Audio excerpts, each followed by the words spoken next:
minutes after end of shift, ganyan. So, Siri, sort or suriin, Seito, sweep or simutin, mga ganon. So, isa-isahin natin. In a layman's term, ano ang ibig sabihin ng 5S? Sabi, 5S help build quality image sa organization. I remember one time when we went to a seminar, or di ba meron tayong subject before na plant tour? Remember that? Plant tour and plant visit. Ayan. So, one of our classmates set up a plant tour somewhere in, I'm not sure if it's Malvar or Lipa, Batangas. And they did not tell us what's the name of the company that we will be visiting.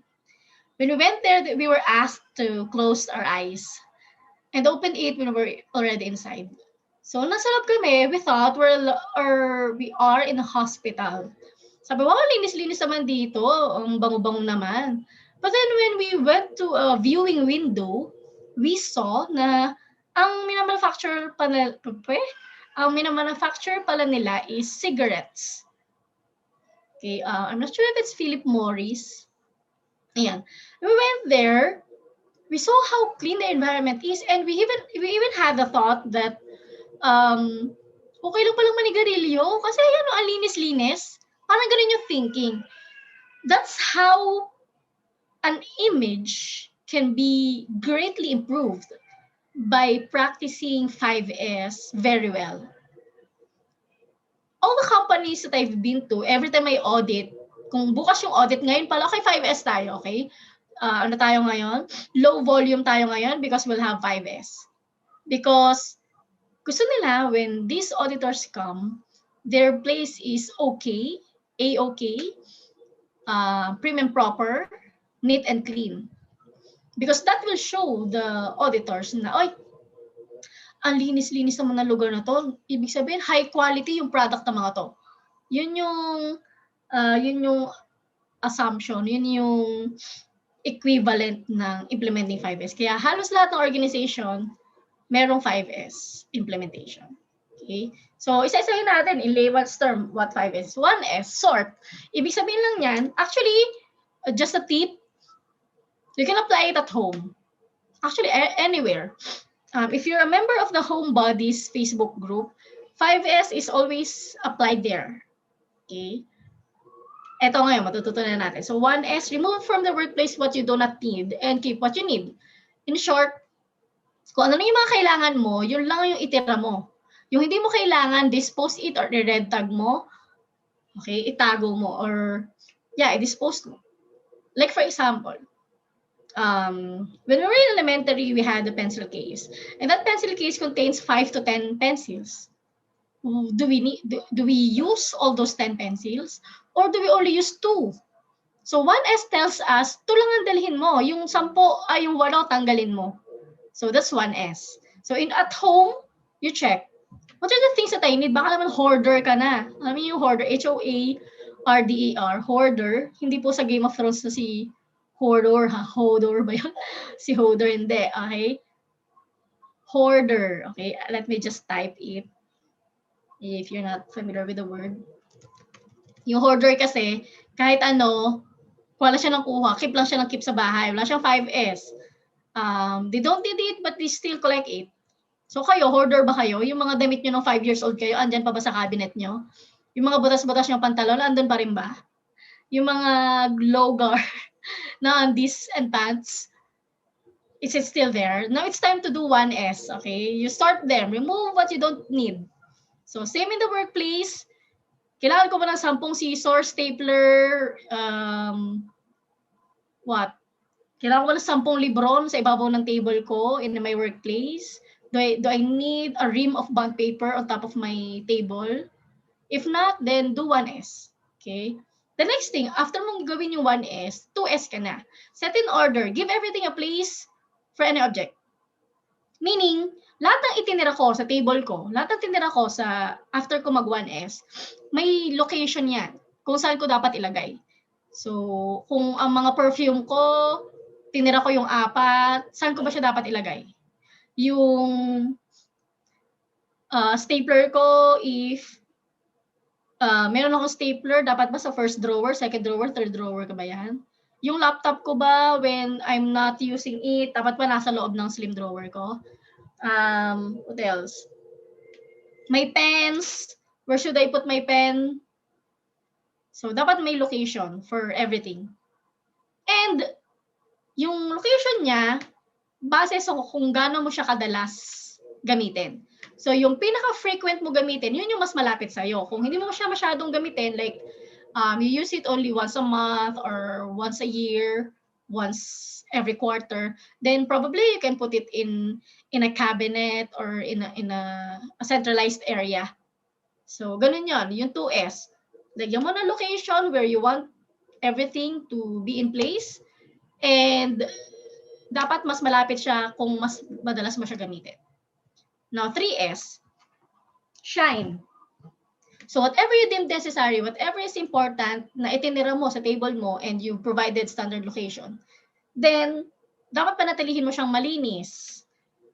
Okay. In an organization, when you are in a manufacturing industry, yung mga equipments mo, if itinira mo what are the inputs or screws, fasteners, bolts, and nuts that you need, you organize them in a container, you ensure na yung mga screws, fasteners, bolts, and nuts na yun, hindi kinakalawang.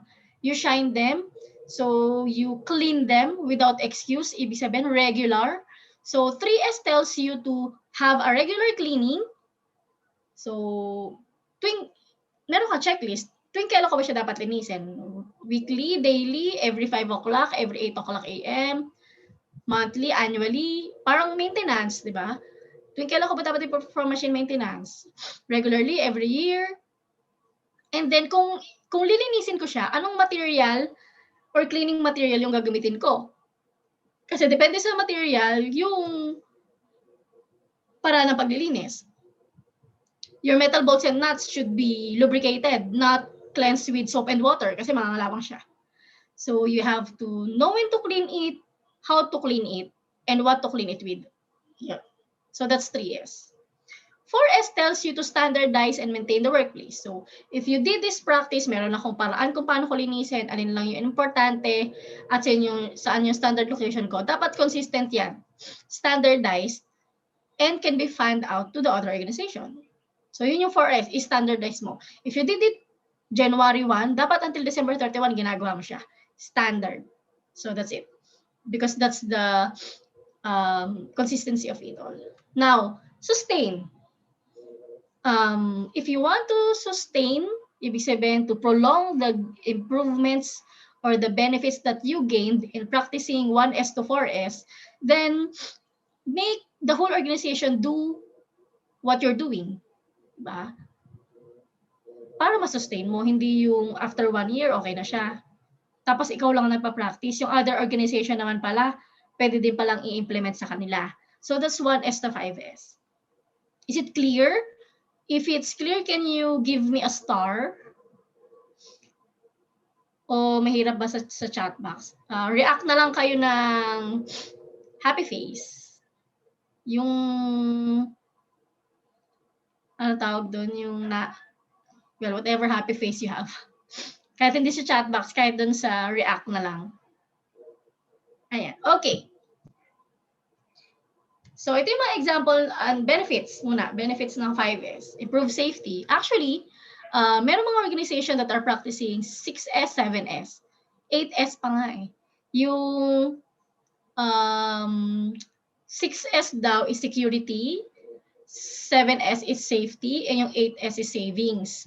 But basically, kaya 5S lang siya because those additional 3S's are just an effect if you do 1S to 5S. If you do 1S to 5S, you ensure that there's safety, that there's security, and you can save a lot. Okay? So yung sinasabi dito na improve safety, higher quality, or equipment availability, lower defect rates, reduce cost. Imagine, if I know when I should clean my equipment, then I know kung kailan siya hindi available. So, hindi ako mag-i-schedule ng production on those days na naka-schedule siya for maintenance. Tama ba? If an employee knows how important it is for them to preserve the condition of their equipment or their workplace, then magkakaroon tayo ng improved employee morale because they see the value, what's in it for me, di ba? If yung ginagamit ko is implement proper condition, then I can perform well.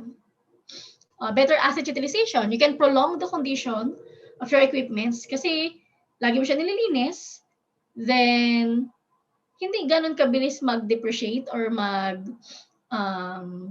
kumbaga, yung value niya is mag-depreciate. Yeah. Okay? These are examples of 5S in the organization, if you can see.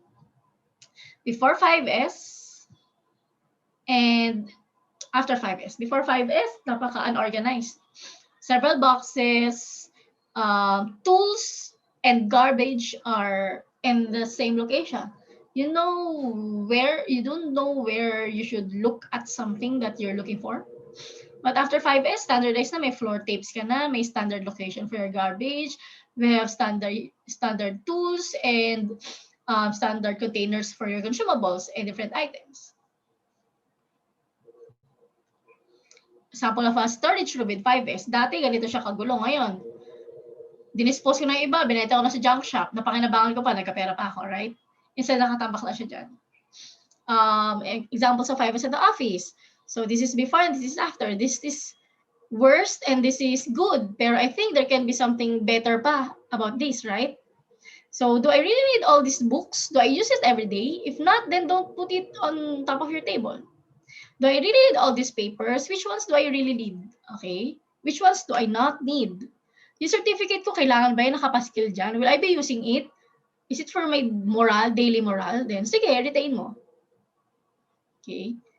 What else? Yan. So, in designing or in maintaining office, 5S, you should ensure kung ano na yung kailangan mo at ginagamit mo pang araw-araw, yun lang yung kailangan mo. In other words, minimalist tayo, di ba? I don't care if you're team kahoy, team puti, team pula, or team whatever, team industrial, chauvinist. Just ensure that you just have what you really need. Office 5S has nothing under the table. Nothing on top of the table, nothing under the table. So, yung mga ganyan, kung meron kayong ganito sa table nyo, then please, okay, please, spare yourself of the effort of stooping down. Baka magkasakit pa kayo sa scoliosis or sumakit yung likod mo, kakayo ko pagkuha ng items dito. Okay, so nothing on top of the table. Healthcare. Before ganito, ngayon ganito na. So, na-organize mo and then may space ka na para tulugan. Joke, ayan. There's more space for walking to navigate the area. Okay, that's 5S. Okay na tayo sa 5S? Quick check lang tayo if familiar tayo sa 5S. You can share the English or the Japanese term. Okay? So, what S, okay, quick quiz lang tayo. What S represents shine or say so? Ay, mali pala. Sinabi ko pala yung S, ayan. Ulit. What S tells you that you should only retain what you need and remove what you don't need in your workplace? Anong S yun? Seri in English? Sort in Filipino? Ayan. Hindi ko ba natuloy yung Filipino? Suriin. Ayan. Okay. What S tells you to clean your items or your workplace regularly and provide when should I clean it, how will I clean it, and with what? So, anong S yun? Shine in Japanese, it's say so. In Filipino, it's what? Simutin yun eh. Tama. Okay. What S will tell you to provide a location or a place for every object. What is that? Dapat, yung mga kailangan ko lang, dito ko siya dapat ilagay. Yung gunting ko, yung stapler ko, yung bond paper ko, yung mga books ko, dapat dito lang. Okay, set in order in Japanese. Seiton, correct? Okay, so that's 1S, 1S seiri or sort, 2S seiton, seiri, okay, or sort, tama. Seiton or set in order, seiso for sweep or shine. 4S will tell you what. Okay, what does 4S entails? Ano ibig sabihin ni 4S? Standardize in Japanese. What does 4S stands for in Japanese? Okay, Seiketsu, correct. How about the 5th S? The 5th S tells you to sustain, diba, the improvement by fanning it out. Shitsuke, correct. If ginawa natin yung 1S to 5S, what are the 3 S's that can be attributed to that? Na-recall nyo ba? Safety, correct. Another 2. Security, another 1S. Savings, correct. Okay, very good. So that's 1S to 5S. Let's move forward with the other thing, the cross-training. Here you can see yung matrix na pinakita ko kanina. You can use that as well to visualize the current condition and in the improved ways, provide the improvement from there. Cross-training tells us na worker A, okay, can do worker B's job through training. And ganun din, si worker B can do worker A's job. So kung si Isabella and Franz, okay, si worker A at si worker B, Isabella, the cashier, and Franz, the barista, can perform each other's jobs. If ever wala si Franz, barista, Isabella, cashier, can do Franz, barista's job. So that's cross-training. So it helps when production line grinds to a halt because one person needs to perform a task. So ay busy si Franz, barista 1. So si Alfred, barista 2 muna yung gagawa. So para hindi tumigil yung production nyo or yung service nyo. Okay? Scheduling flexibility. Ay, absent. Sir, absent ako bukas kasi birthday nung anak ko. Okay? Naku, paano yung wala tayong kapalit? Pero if may cross-training tayo, okay, sige. Si Princess Andrea Villamin muna yung reliever. So, ganun. Scheduling flexibility. Process improvements. If you can look at it like this. Kuha tayo ng name dito sa ating attendees. Ayan. Si Micaela, gaganda naman ang mga pangalan ng mga batang are. Ayan. Micaela came from Starbucks. Okay. Lumipat siya ngayon sa coffee project as a barista. Now, si Micaela knows this way of creating coffee. And sino nga yung sinabi ko kaninang isa? Princess po. Nakalimutan ko na eh, sorry. Si Chelsea na lang. Tapos si Chelsea galing sa coffee project. So, si Chelsea may sarili ding paraan how she does things. Pero if may cross-training tayo, we can see, like Chelsea can see, sa Starbucks pala may mas magandang practice. So, we can do that as well here in coffee project. So, tawag dito? Who's that? Matanda na ako, hindi ko na maalala. The other one, si Barista 1 coming from Starbucks, will know ganito nyo pala ginagawa siya sa coffee project. So, dati po ganito siya ginagawa, ganyan. So, they can start process improvement by just looking at how things are done. Kasi syempre tayo, may kanya-kanya tayo diskarte or style how we perform the job. Even if it's, we have a standard procedure, we have different ways on making our job more efficient. So if may cross-training tayo, makikita natin how we do each other's job and what diskarte we can do. And from that diskarte, mas maganda pala yung paraan kung paano niya ginagawa ito. We can improve our process. Yeah, that's how. Work engagement, ayun. People will have this sense of belongingness if they know that they're involved with their process and they're involved in improving that process. They feel to be part of a bigger picture, right?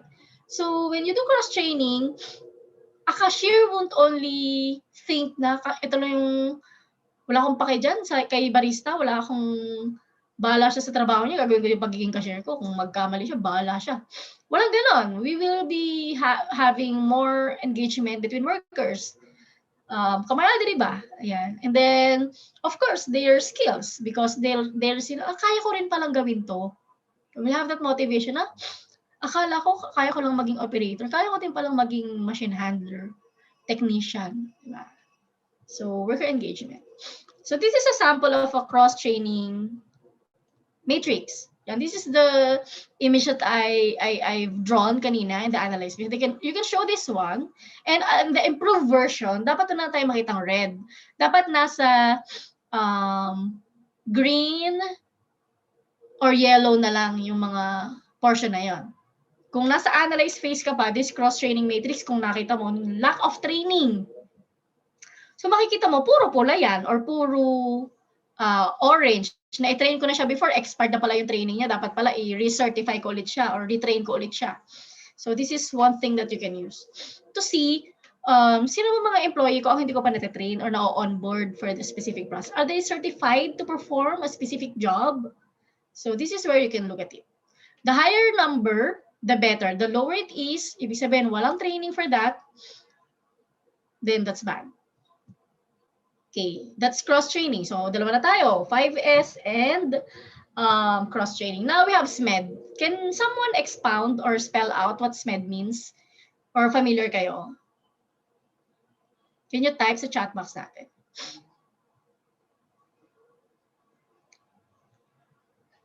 Uy, ginugoogle na yan.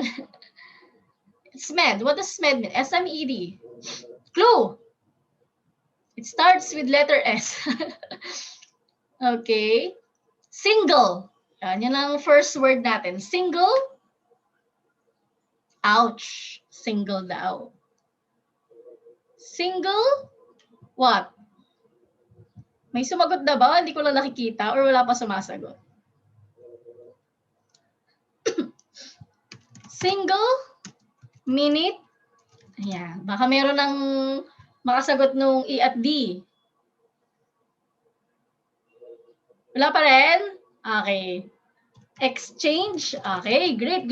Luma and Yuan. Yan. Single minute exchange. Excuse me. Inaatake ako ng allergic rhinitis. So medyo sipon-sipon ako dito. Exchange of dice. Okay. In short, SMED. In short, parallel processing. Okay, yan lang yun. Parallel processing. What is that? So let's see. So parallel processing tells us this one. Okay, para mas madali niyong ma-gets, panoorin niyo itong quick clip na to and tell me how long they finished a pit stop. Pit stop is where in a race, in a car racing, usually in a Grand Prix,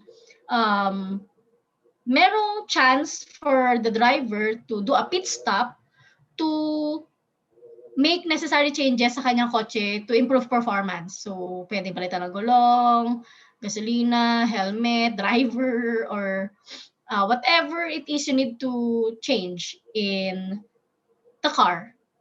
So, the faster you perform the pit stop, then the lesser or the advantage for you, the higher advantage for you to get back to the race and have a faster time. So tingnan nyo dito kung gaano kabilis nila na-perform ang pit stop. Okay? Tell me the time.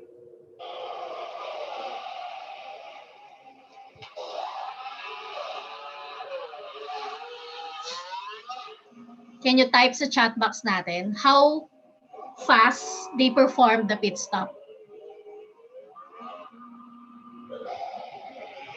Exactly. Ilang segundo?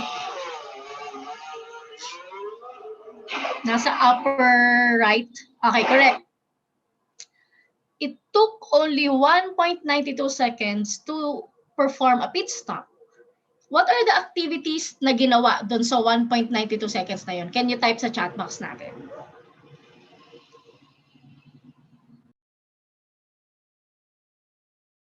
Okay, change tire. What else? Meron silang 7 things na ginawa. They did refuel, correct? What else?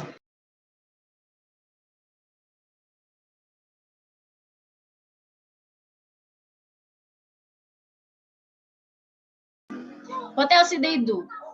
They realigned the chassis. Okay. They changed the helmet of the driver. They, refuel, change tires, screw, unscrew. Okay. Check the engine and the muffler sa likod, yung pinakatambucho niya. Ganon kadami yung ginawa in just 1.92 seconds. Imagine, when we were driving somewhere in La Ia and we had a flat tire, it took us 30 minutes to complete changing a tire. Up tire. Isa lang yun isa. Then, how long do you think we finished changing the 4 flat tires? 2 hours, right? Actually, it's more than 2 hours because they had to get the tire and, screw, unscrew, align, whatever. Ganon. Pero they did it in just 1.92 seconds. Thank you, SMED. Thank you, single minute exchange of dice. Thank you, parallel processing. So, in a nutshell, SMED is a practice of dramatically reducing or eliminating the time to change from one method or unit to another. In the manufacturing industry, SMED or SMED was performed in terms of changeover or conversion of machines. Ang machine kasi hindi lang isang product ang kaya niyang gawin. It can create several product depende sa settings and depende sa mechanical parts. So, during our time, a decade ago, to convert the machine, it takes 2 hours para i-convert yung machine. So, from product A to product B, para kaya niyang i-produce yung product B, ko-convert ko yung machine for 2 hours para it can do a product B and manufacture it. Ngayon, in these times, changeover time has become more advanced because of Industry 4.0. Nagkaroon na tayo cyber physical system with the use of computers. So in just a press of a button, settings change, parameters change, and in just 2 seconds, you can now produce a different type of product in the same machine in just 2 seconds. So imagine if you can do that in all your improvements, if you can perform SMED processing, these are the potential benefits that you will gain. Lower manufacturing costs, smaller lot sizes, improved responsiveness to customer demand, lower inventory, smoother startups. Dati, for me or for my team to start up a machine, if the shift starts 8 a.m. to 5 p.m., then nakakapag-start pa kami ng pagpo-produce by 8:30. Kasi i-stabilize mo pa for 30 minutes yung machine. So if you have smoother startups, di ba yung 30 minutes na yun, instead of using that for startup, you can already use it for producing products. Kung dati, I can just produce 1 million, now I can produce 2 million just applying SMED. So how to do it in your process? So look at your case study, your digital project, the Fever Beverages. Measure the total job time. So if you have an average of 15 minutes, What's the breakdown of those 15 minutes? Divide them into the internal and external factors, when it is manually done and when it is performed by an equipment. And then, check, what are the internal waste? So, kung dati, para makapagtimpla ako ng hot coffee, I had to scoop a coffee, scoop a creamer, scoop a sugar, press the dispenser for the hot water, and then stir it. I have 5 steps. For parallel processing, when you just press a button, you can already dispense water, sugar, hot coffee, coffee, sugar, creamer, and hot water in just at the same time, and then stir. You only have 2 steps. So that's parallel processing. So check nyo. Dun sa digital project ko ba, can I do parallel processing? What things can be done? So pupunta kayo dun sa root cause nyo kung meron kayong related na root cause dun sa, for example, in the layout or in the, what else? In the time, yeah, in the performance of your operators or your barista. If merong related sa method that can, make the process longer, then try to consider SMED or parallel processing. Which ones can I do at the same time to greatly and dramatically reduce the total cycle time? Okay, that's SMED or that's parallel processing. These are some opportunities for SMED projects. Okay. Just doing technical improvements can already improve your setup time by 40%. Lalo na kapag gumawa ka ng human improvements and more human improvements. That's 30 on top of 100 on top of 70 on top of 30. So, ang laking improvement. So, that's 3. Tatlo na. Ano nga yung 3 na in-identify natin na techniques? So, we have 5S, we have cross-training, and we have SMED or parallel processing. Okay, next natin, we have visual management. Ayan. So, visual management is facilitating improvement. You don't necessarily stop errors from happening or prevent things from happening because you can control how people act, but you can guide them on which way to look and what things to do. So, yun yung para sa visual management. It's to improve effectiveness of communication and reaction. So, pag nakita pa lang nila yon, it will trigger you to action or it will trigger you to an understanding. So, yun yung visual management. So, it exposes ways to make it clear to everyone.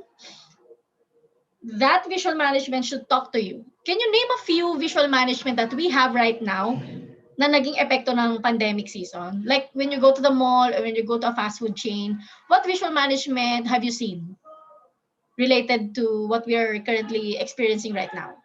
Can you type sa chat box natin? Yan, arrow sa floor. It tells you, when you see that arrow, it tells you this way to go, right? What else? Can you name a few visual management that we have? How about signages that you've seen dahil pandemic?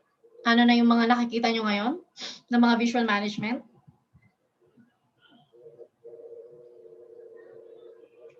Okay, we have marked seats. So, nakalagay, reserved for seating, the other one, naka-cross. Okay, may mga QR code for entrances, for health declaration, tama ba? What else? We have signages like observe social distancing, a text or can be a big circle with the footprint sa mga malls na dito kayo tatayo kapag nasa queue kayo or nasa pila kayo. What else? Meron tayong mga pictures na wear face mask and face shields. Yeah. So those are some of the visual management. We'll tell you, it will trigger you to act or have an understanding of what you should do, okay, based on those visual management. Okay. In the production area, there are visual managements that we can use, like emergency exits, beware, caution, hot surface, mga ganon, or do not press. May mga ganun tayong labels. Or wet floor, may mga traffic caps or traffic cones tayo, di ba? Those are some visual management that we do to increase communication without saying anything, right? Just looking at it, you don't have to look at the person or tell a person, you should do this. Just by looking at it, di ba, it reduces the use of energy, time, and effort or resource just to give reminders all the time. I remember, alam niyo yung no jaywalking, diba? Look how visual management has evolved in that specific instruction. So, no jaywalking became bawal tumawid, nakamamatay. Tama? No jaywalking facilitated and instructed people not to do jaywalking. And then, bawal tumawid na kamamatay scared people to not do jaywalking. Do you know how that symbol is right now? Ngayon, nakita ko before the pandemic, kasi I'm working at BGC in Taguig City. Salamat sa pandemic, I'm here in Batangas, working from home for almost 1.5 years. Saya, di ba? Kung gusto niyo mag-apply, pag natapos niyo na itong course niyo, email niyo lang ako. We're hiring, okay? Anyway, ngayon, ang nakalagay na doon, wala nang bawal tumawid, wala nang no jaywalking. Alam niyo yung nakalagay doon? May isang picture ng luray-luray, pasintabi sa mga kakamerienda lang. Luray-luray na katawan, labas ng bituka, puto ng kamay, pugot-ulot, tumatalsik yung dugo, plus arrow towards a footbridge. So, yun yung visual management niya. So, it will tell you, kung dumaan ka dito, ganito mangyayari sa'yo. So, doon ka dumaan. So, yun yung understanding pag tinignan mo. Walang sabi-sabi, wala nang kailangan basahin. Pag tingin mo, alam mo na ibig sabihin. Tama? So, that's a good visual management. Walang other interpretation. Kaya lang, some people may misinterpret it as, okay, nakaturo sa footbridge. Kapag dumaan ako sa footbridge, ganito mangyayari sa akin. So that might be another interpretation. So one caution when you perform or when you apply visual management sa inyong improvement, dapat isa lang yung ibig sabihin. Okay? Make it easy to quickly understand. Keep things running as designed. So kung meron tayong mga universally accepted na symbols, huwag ka na mag-invento. Yun na yung sundin mong symbol. I remember one time when I was in a Japanese company, one Pabibo coworker, yabang Pabibo daw yun. One Pabibo coworker created his own signs without really checking that there was a sign opposite that which has a different meaning. At yung sign na yon is more informed or mas exposed sa mga tao. Ibig sabihin, mas alam ng tao yung opposite na meaning nun. So, when related siya doon sa equipment. So, when people went to that equipment, they saw that sign, they did the opposite of what the sign tells you. It resulted to a big accident which cost the company a lot. And, ayun. Goodbye, Pabibo. Na-suspend siya for like 2 weeks because of that. Hindi naman siya talaga sa trabaho because it resulted to millions of losses So, caution lang tayo when we perform visual management. It's good, pero the value of visual management is to make people do the right things and understand the right procedures or methods just by looking at your visual management and not do the opposite of that. Okay? Yeah, these are some example of visual management, performance dashboards. So dati, meron kayo nakikitang wall of fame and wall of shame, or shows a red mark on the name of the person not performing well. Ngayon, they do visualizations like QC tools na mga graphical tools natin and color coding. Yeah. If you see the performance dashboards, you just see the gauge here or the metric here and the graphs here. So, yun yung ginagamit nila. Okay, para mas madaling makita, if you see this color, if you see this image, okay, this is high and this is low. Next, floor tapes or floor lines. It indicates a specific boundary. So, or direction. Like when I went to Japan and Taiwan. So si Japan may Shinkansen, si Taiwan may parang LRT like us. So may mga ganyan sila. So sa terminal. So if you are not local, iba yung salita nila. So they have English and katakana, hiragana, kanji, and Mandarin na nakasulat dyan, indicating a direction. Okay, dito ka pupunta ko, bibili ka ng ticket. Dito ka pupunta ko, dito yung location mo. Dito yung exit, dito yung entrance. So, naka-indicate through a floor tape. They also have floor lines and paints. Yes? So, yung mga floor lines and paints sila, and it indicates a specific boundary. So, kung may nakita kayong ganito, caution tapes ang tawag dyan, ibig sabihin you're not allowed to go in that specific location. May mga blue tapes tayo in the process area. It tells this is a quality area. Or yung iba, a red tape showing the location of your fire extinguishers or garbage. Yeah. Okay?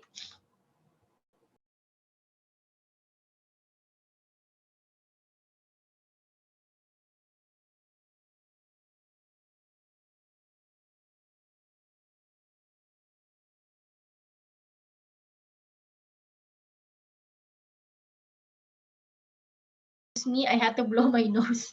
Okay. So, visual controls, number 3, ayan, traffic lights and gauges. So, dati, ganyan lang yung gauges. Ngayon, actually, in-improve na nila. Ginawa nila, nilagyan nila ng color na red and green. Actually, may yellow pa nga. Like this one. So, yung mga color na yan, nilagay nila sa gauge para if hindi naman importante sa kanila to get a specific measurement, like kung temperature, 24 degrees, 27 degrees, 25 degrees. So, they just put a color code for this. Kung red, ibig sabihin under temperature, over temperature. Kapag green, ibig sabihin you're within the range of 24 to 27 degrees. So, ganun yung visual control that they did. Yan. Do you know of these andon lights if you have experience in your OJTs? Yan, meron tayong mga ganyan. Red indicates that the line has stopped.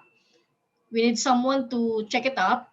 Yellow means a staggered line or slowed down, meaning pwedeng naka-on brake yung operator, pero the machine is still running. Green, the process is ongoing, no problem, push through. Okay?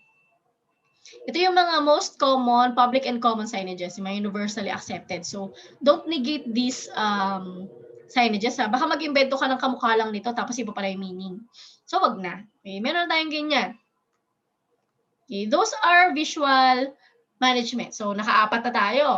Ano yung apat? 5S, cross-training, SMED, and this one, visual management. In your case study, there might be some portions na ma-identify nyo, like yung layout ko, hindi masyadong maganda. So, if you create an improvement slide, how will that look like? So, if you look at this one, dapat, kung ito yung slide mo, let me just draw it. If this is your slide, this is your PRC, and this is your proposed improvement, ano yung details ng improvement mo? May picture ka ba dyan? Before and after? So, ano yung naging result ng improvement mo? So, that's how your improvement should look like. Hindi yung sinabi mo lang na, okay, this is my PRC, this is, lagyan natin na i-5S natin. Okay, i-5S natin, ganyan lagyan yung improvement. Paano niya ipa-5S? Ano yung ipa-5S ko? Diba? If cross-training, ang improvement ko, cross-training. Ano ba yung before niya? Ano ba yung itsura ng matrix before? Ano ba yung itsura ng matrix ngayon? If it's layout, ano ba yung itsura ng layout before?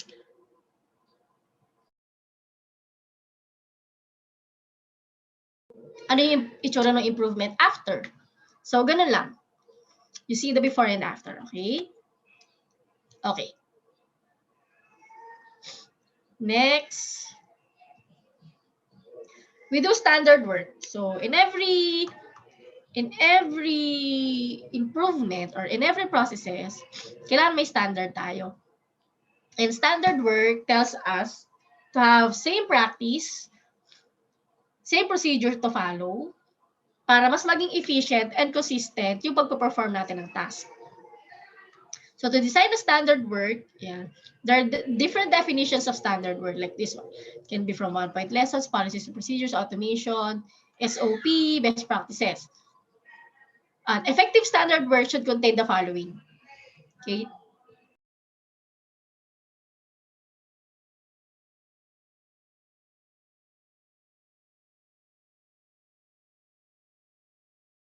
What does it contain? Basa nyo ba? You should have a standard written instruction, drawing, flow chart, photographs, and checklist, a definition of your process and scope of work, exact work sequence, 1 to 5 steps. You should follow step 1 muna, then do step 2, 3, 4, 5. How long should I perform it? Who will perform it? What are the safety, quality, and performance key points that I should follow or take note of? What are the materials, equipment, tools needed to complete the work? So these are the important contents of your standard work. So kung sinabi nyo sa case study nyo, walang standard procedure. Okay? Kung walang standard procedure, how was it done before? How was it done after you performed or you created the standard work? Ano yung itsura ng standard work nyo? So you should show that. And pinaka-importante, if you will have a standard work, may control number. Okay? May document number. So that's a really required information. So may mga examples tayo ng standard work here. And this one. Sabi niyo may control number, but ito wala. Eh, sample lang yan. This is just a portion of your standard work. This is a part of a bigger document. Okay? Now, ang caution ko lang dyan for you to take note of is this one. The use of your bullets and numbering. Okay? Pre-checks. Ibig sabihin, you should check everything before you perform a specific step. Tama? You have pre-check and you have procedure. Now, sa pre-check na to, since bullet yung ginamit mo, does it mean pwede kong i-check muna to, i-check ko muna to, and then tsaka ko to i-check? Kahit hindi sunod-sunod, basta lahat to na-checkan ko? Yes, that's the meaning of that. Pero kung procedure ka, dapat naka-numbering ka. 1, 2, 3, 4, 5 procedure eh. So dapat instead of bullets, you use numbering. Because numbering indicates a sequence. A sequence tells you that you should do step 1 first for you to be able to do step 2 until you reach step 5. Okay, so yan po yung procedure. Gets? If it's gets, can you type X? X as in extraordinary. Okay? Okay. Good. So this is a sample nung merong time na included and may mga key checkpoints and merong sample flowchart. Now, let's move on to the next example. Okay. This one. Yan. So if you can look at it this way, meron tayong document number here. Makikita nyo. And then you have the operation, the safety quality, I think this is for SOP. Yeah. And so, ibig sabihin, this is quality. So, napaka-importante nito. Really required by the customer to be performed. So, may mga ganyan tayo. And then the scope, the definition of the process, the flow chart, the time. So, yun yung mga examples. Another one.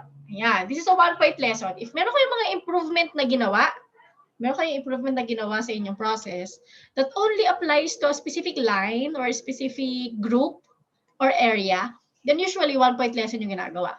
You release this one-point lesson, how was it before, how was it after, at ano yung scope of improvement, ano yung classification, at kaya na applicable. Tapos yan, ipapaskill yan sa buong linya. Para kung sino man yung gumagamit ng ganitong container before, after improvement, ganito na siya dapat, they can also apply it. Okay? Aside from doing a cascade or training, kumbaga, tatawagin lahat ng operator and then iti-train sila on this one-point lesson. So after nun, tsaka ipapaskill niya yun sa buong area. So that's 1-point lesson. Okay, so standard work. It just tells you to have a consistent set of criteria that the operator or the doer of the process should perform and deploy to have what? A standard and efficient process. So panglima na yan, standard work. And now, mistake proofing. Now, mistake proofing means avoiding errors or mistakes. Came from the word pokayoke or pokayokeru. Poka, which means avoid errors, and yoke means avoid. So sabi, dati tawag sa kanya bakayoke. If you're watching Japanese animes, at meron nagbibiroan sila, they call it bakayokeru actually. Pero ginawa na lang bakayoke. Or foolproofing, idiot proofing. Sorry for the term, it can also called gamot sa tanga. Ayan. Ang lutong ba? Ayan. Gamot sa tangi A. Ayan. Yun yung tawag sa kanya dati. Pero sabi ni Shigeru Shingo, wala naman daw kasing idiot or stupid na tao or fool na tao. Wala daw tangi A. The people won't make mistakes if the system didn't allow them to, right? Kung kahit gaano ka pasaway ng isang tao, if wala siyang paraan para magkamali, if the process is mistake-proof or foolproof, di ba? Then mistakes won't happen. So sabi niya, mas magandang mistake-proofing kesa idiot-proofing ang tawag. Okay. Now, mistake-proofing can be categorized into 3. It can be a prevention, detection, or containment. Hierarchy niya, syempre dapat, pinakaunang consideration natin, ma-prevent natin ang mistakes from happening. Pero kung hindi natin siya i-prevent or ma-eliminate, then at least ma-detect man lang natin siya kung nangyari siya. At after natin siya ma-detect, ma-contain lang natin siya para hindi na siya kumalat. Or hindi na siya mapunta to the next process. If you can recall, yan, the most recent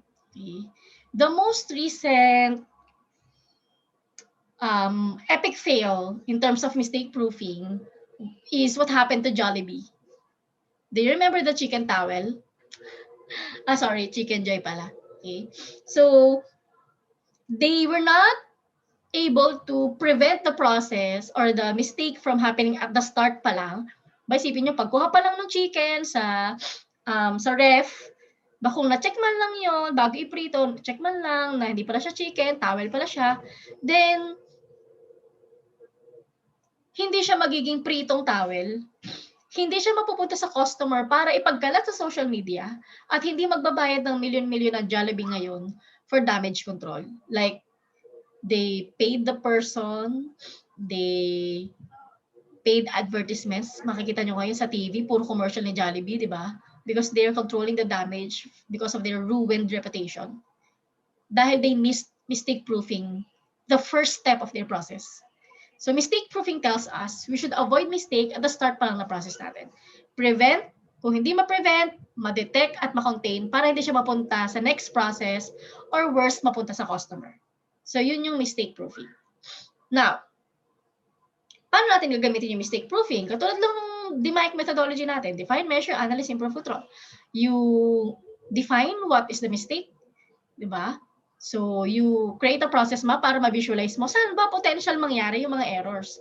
And from these errors, you measure, you analyze those errors, and identify the root causes, then provide the ways to prevent it, the first step, prevention. If you can prevent it, then detect it, think of ways how to detect the errors, and implement the best possible solution to mistake-proof your action items. So yun lang yun. The key is to find mistakes at the start of the process, not at the middle, not at the end. Okay? So these are some examples of mistake-proofing. So meron tayong mga guide beans. Makikita nyo pa kayo, okay? Yan, may mga... There's no wrong way of doing it. Kasi you can't do it in any other way. Gets? There's no wrong way of doing it kasi isa lang yung paraan para maisuksok siya dito. Yung female and male gender changer, tama ba? Sa mga VGI and HDMI. Yung mga outlets natin na may mga grounding, ayan, for Poka-Yoke. Visualization, diba? Visual controls. Sabi ko nga kanina, yung visual management is a mitigation or facilitation. It's a type of mistake proofing. Pero hindi siya ganun ka-effective kasi it won't eliminate. Kasi ang hierarchy nung Poka-Yoke, eliminate muna, diba? Tsaka mo i-detect, or kung hindi mo eliminate, i-detect and then contain. So, visual management. This one, color coding. Remember dati, before when you withdraw sa ATM, you put the card, transact, then the money will come out. Most often than not, we leave the card because we already have the money. So, ang ginawa ngayon, pagka-card transact, lalabas yung card, tsaka pa lang yung pera na lalabas. Para hindi mo makalimutan yung card, na wala na, na-eliminate mo na yung card na makakalimutan mo. Ikaw ba kakalimutan mo yung pera? Syempre hindi, di ba? So, the last step was to get the money. Another mistake proofing. So, smoke detector and circuit breaker. They are not prevention Poka-Yoke, they are detection Poka-Yoke. Hindi natin naiwasan na magkaroon ng sunog. So, usok pa lang siya, nade-detect na niya para hindi na ma-worsen yung situation. Circuit breaker, hindi natin na-prevent that there are fluctuations in the current, the electrical current. So, the circuit breaker will do its job para to prevent the flow of current para hindi maapektuhan lahat ng mga nakasaksak yung mga appliances. So that is mistake proofing. Okay? So may different levels of mistake proofing. I think you can learn about that probably in the green belt. Yeah. For a more defined Poka-Yoke methodology or a separate training. Pero it just tells you kung meron kayo nakikita ngayon sa case study nyo or in the future sa magiging future improvement projects nyo, identify the mistakes at the start of the process and i-mistake proof natin yun. That is the only way for you to prevent mistakes from happening again. They say, do it right the first time every time. I don't believe that. Alam nyo ba yon? Do it right the first time. I don't believe that. Being a practitioner of Poka-Yoke, I teach, okay? I teach presidents of companies, and even recently lang I'm part of Globe Telecommunications. Sorry kung meron kayong may mga signal interference, etc. sa Globe, hindi ako may hawak nun. Kung merong mga processes related to how they operate, ayan, yun yung mga handle namin. So, I recently trained the Vice President of Globe regarding mistake proofing. Nakipagtalo pa siya sa akin. Sabi niya, do it right the first time, every time. No. The right thing is make it impossible to do it wrong the first time, every time. Which is better, the one or the two? Type sa chat box. Galitin. One or two? Which is better?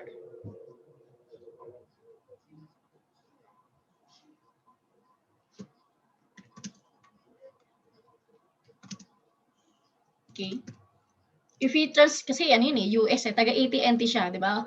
The biggest telecommunications company in the US, United States. So parang na-pirate siya or na headhunt ni EC, Ernest Cu, President of Globe, para maging part ng Globe. So ayun.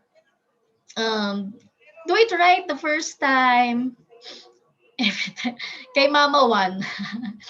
Sinasabi kasi, di ba sabi niya, yung number 1 tells us, gawin mo siya ng tama sa umpisa pa lang, sa lahat ng pagkakataon. Ibig sabihin, there is a chance na magawa ko siya ng mali. Sa umpisa pa lang, tama?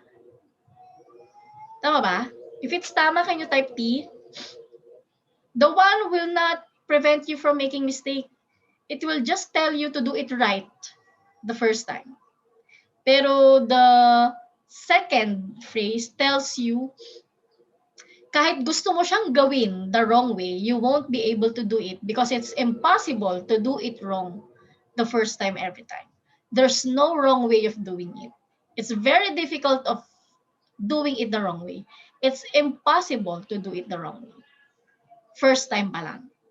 So wala kang trial and error dito sa number 2. Walang paraan, walang chance para magkamali ka because it's impossible to do it wrong. One best example I can give you, if you know of the type C chord. Ayan, type C. Where's my camera? Ayan. Can you see my type C chord? Ayan. This best explains the phrase, make it impossible to do it wrong the first time. Because there's no wrong way of doing it. Tama ba? You can insert this type C in any possible position and it will just turn out just fine. Tama ba? Unlike the micro USB and the USB. Yes, there's one way of doing it, pero you spend time, tama ba? You spend time. Ako, kapag nagsasaksak ako ng USB, mga nakakatatlo, sorry, medyo ako eh. Nakakatatlong, tatlong ikot ako ng USB kasi ayaw talaga niyang pumasok the first time I do it. So, yun. Yun lang naman. So, remember that in Pokayoke. That's the rationale, that's the philosophy. How should I, okay. Can you hear me?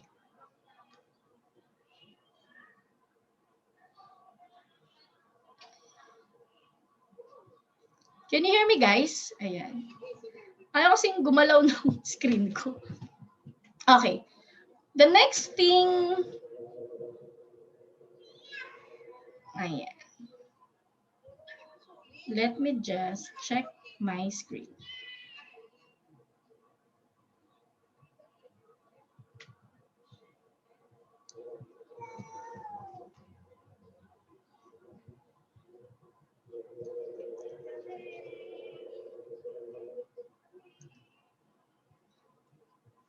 Okay. So, i-continue na lang natin. Can you still hear me? If you can still hear me, type Y. Letter Y. Okay. So, the next thing to do is, pag alam nyo na kung anong improvement na dapat yung gawin, syempre, in a normal environment, you have to know which one to do first. Priorities. Measurement, priority. Define phase, priority. Analyze phase, priority. Ganun din sa improvement. You should prioritize. Sa lahat ng improvement na iisip kong gawin, which ones should I do first? Which has the greatest impact and the least effort to do? So, meron tayong pick matrix. So, dahil hindi ako makapag-drawing sa screen ko right now. Sorry for the technical difficulty. So P stands for proceed. So high impact and low effort. Ibig sabihin, if naka-matrix tayo na square, ganyan, and if I could just draw sa aking paper here. Ayan. Meron tayong high impact and low effort. Ayan. Meron tayong matrix. Can you see? Ay, hindi ba nakita dahil sa aking background. Okay. Meron tayong matrix na PICK. P for proceed, I for investigate, C for consider, and K for kill. Pick matrix, if you can see the template that was given to you, ayan, pick matrix, naka-ganyan siya, naka-matrix siya. So, high impact, low effort, proceed ka. Pero if it's high impact, high effort, you can investigate if there are better ways to do it or easier ways to do it. High impact, low impact, low effort, you can consider. Quick win lang. Ayan. And if it is high effort and low impact yun, tsaka mo siya i-kill. Pwedeng, it's not the best solution that you can work out Okay? So, lahat ng papatak sa P, sa peak matrix nyo, then those are the things that you need to prioritize. Okay? So, yun yung mga uunahin yung identify. So, in your case study, meron kayong isang slide that shows the peak matrix. Alin yung mga improvement nyo na pumapatak sa P, sa I, sa C, and sa K. So, after nun, meron ka ng improvement table. Okay? Sa improvement table, you will have to show ano yung detail, ano yung list of improvement that you did, when will you deploy it, okay? Sino yung magpo-perform nun, at ano yung status. So, 4 na column yon. What's the improvement? When will it be completed or implemented? Who will perform it? And ano yung status? Is it completed, implemented, done, delayed? If delayed, ilalagay nyo ngayon yung separate date kung kailan siya yung bagong date of improvement or implementation. Or ongoing, yan. So may may tatlo tayong status. Done or implemented, ongoing, in progress, or delayed. So yun yung laman ng improvement validation table mo. Now, to check the effectiveness, of your improvement, kailangan nyo lang ipakita through graphical representation ulit. For the, di ba meron kayong slide for improvement? Depende sa kung ilan yung root causes na na-identify nyo. Kung na-identify ko 3 root cause, edi may 3 akong slide ng details of improvement. So from the details of that improvement, you can show individual effectiveness evaluation. So halimbawa, kung ang ginawa kong improvement is related kay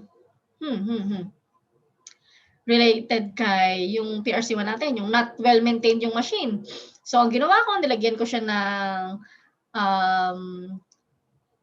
regular machine maintenance. Kung paano siya gagawin, meron akong ginawang standard work for that. So ipapakita ko ngayon yung graphical representation na before, ito yung box plot ko. Ngayon, ito yung box plot ko ng before and after.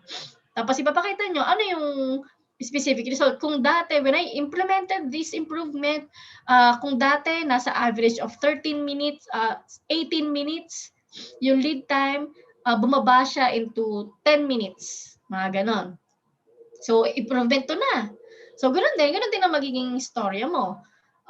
Improvement to ko, lack of training. So, I will show the data before na ito lang yung laman ng cross-training matrix dati, or ito yung bar graph ko na si Ashley ang or si Becky ang pinakamatagal mag-perform. When I check kung bakit matagal mag-perform si Becky, hindi pala siya trained dito. So, as an improvement, ipapakita ko in the same slide. After, ito na yung cross-training matrix. We perform cross-training sa mga tao para alam na nila. And ito na, puro green na. Tapos as an effect, kung dati, di ba may bar graph kayong pinakita na si Becky ang pinakamataas. As an effect, may bago kang bar graph na ipapakita. Kung dati si Becky at contributes to 18 minutes, ngayon nasa 10 minutes na lang yung performance niya dahil sa cross-training na ginawa ko. So that's how you show your improvement. For example, sa PRC2 o may PRC3 ka pa, do the same. And then at the end of your improvement, ipapakita mo na yung overall effectiveness. Ano yon? So overall effectiveness, as I mentioned kanina, meron kang primary metric dun sa control sa project charter mo, di ba? Remember, the time series plot on the lower right portion of your lower left portion of your project charter. So may time series plot doon. Show the baseline data that you have. Dugtungan mo ngayon na week, parang a total of siguro mga 6 weeks or 4 weeks improvement, checking, na kung dati, ang trend ko mataas, nasa 15 minutes. Pagdating ko ngayon ng week 11, kung week 10 yung baseline ko, week 11, nung in-implement ko yung improvement nung week 11, bumaba na siya, naging 10 minutes. Week 12, week 13, week 14, week 15, week 16, na-consistent ko siya na mababa. Before, puro below 15 minutes. So that means effective overall yung improvement na ginawa mo. That's how you will show your overall effectiveness or improvement effectiveness or evaluation of effectiveness. Yan. Clear ba sa inyo, guys? If it's clear, can you type C? Okay. Do you have any other question? Because that, I think, is the last portion of our session.